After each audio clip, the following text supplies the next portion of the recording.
ለማንም አልነግርም አላወራም ጉዴን ካንቺ በቀር ሌላ ማን ያውቃል ልማዴን የጠመመው ልቤን የጨለመው ቀኔን እያበራሽልኝ ስንቱን ገደል አለፍኩ እድፌን ሳታይ እየራራሽልኝ የኔ ኪዳነ ምሕረት አቤት የማዋይሽ የፊደላት ድርድር ቃላት የማይገልጽሽ እናት ነሽ ለሁሉ እንኳን ላመነብሽ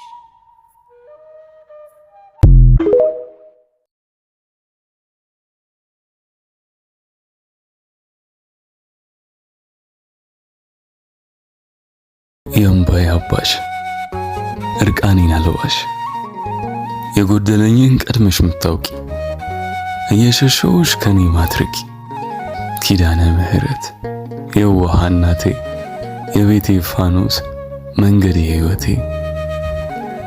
የማትዘነጊ ያዋየሁሽን